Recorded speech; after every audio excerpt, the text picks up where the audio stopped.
குழந்தைகள். இந்த வார்த்தையை கேட்டாலே நமக்குள்ள ஏதோ சின்னதா இனம் புரியாத ஒரு சந்தோஷம் வந்துடுது.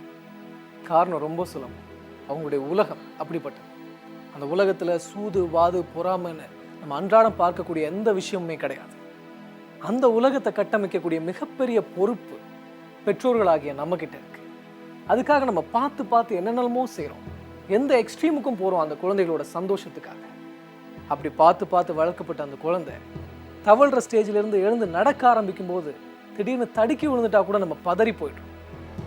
அப்படிப்பட்ட ஒரு குழந்தை கண்ணு முன்னாடியே மரணிச்சா உன்னால் தாங்கிக்க முடியுமா? அப்படி ஒரு சம்பவம் சென்னை மாம்பலம் ரயில் நிலையத்தில் நடந்துச்சு.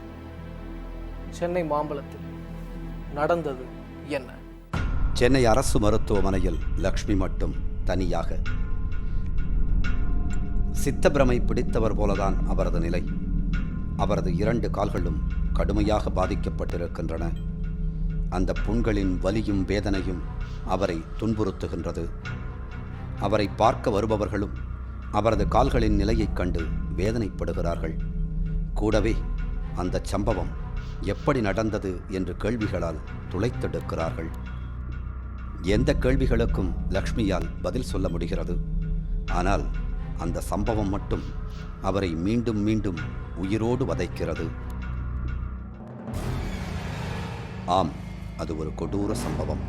கண்ணிமைக்கும் நேரத்தில் தனது செல்ல மகளை கண்முன்னாலேயே பறிகொடுத்த துயர சம்பவம்.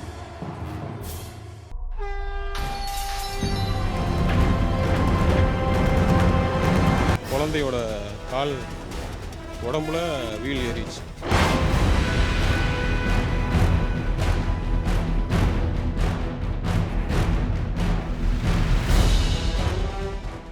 தஞ்சையைச் சேர்ந்த சுந்தரவடிவேலின் மனைவிதான் லக்ஷ்மி. இவர்களுக்கு ஏகஸ்ரீ என்று 1.5 வயதில் ஒரு பெண் குழந்தை இருந்தது. 1.5 வயதே ஆனாலும் படுசுட்டி தைரியமானவள் என்று அனைவராலும் பேசப்பட்டவள். ஏகஸ்ரீ 1.5 வயசு ஆகுது. ரொம்ப அட்டாச்மெண்ட்டாக இருப்பாங்க. நல்ல பொண்ணு தான். நல்ல பொண்ணுங்கிறத விட குழந்தைங்கன்னா அப்படி யூஸ்வலாக குழந்தைங்க ரொம்ப ரொம்ப போல்டான பொண்ணு. ஓடுறது ஓடியாறது யாருமே கேர் பண்ணாது. ரொம்ப போல்டாக இருக்கிற பொண்ணு. அதுதான் நான் வாக்கிங் போனேன்னா வந்தேன்னா மேலேருந்து பாய். அவங்க நான் மேலே போயிட்டு ஏதாவது அவரை கேட்க போனால் பாட்டிக்கு பாய் சொல்லுன்னாரு. பாயின்னு சொல்லும். இங்கே கீழே இருந்து அப்படியே சிரிக்கும். நான் எதிர் வீட்டில் போய் உக்காண்டிருப்பேன். எங்கள் சொந்தக்கார பொண்ணு இருக்குது. அங்கே உட்காந்துதான் அங்கேருந்து பார்க்கும், கையை காட்டும். அங்கேருந்து நானும் பார்ப்பேன். ஏன்னா என்ன பண்ணுறீங்க அப்படின்னு. அதாவது செவுத்தெல்லாம் கூட நக்கும் அந்த மண்ணு இதுக்கு வாசனைக்கு அந்த குழந்த. அதெல்லாம் அவள் அப்படி தாம்மா பண்ணுறா அப்படின்னு வரும் அவங்க அப்பா. ரொம்ப நல்ல குழந்தைங்க அது.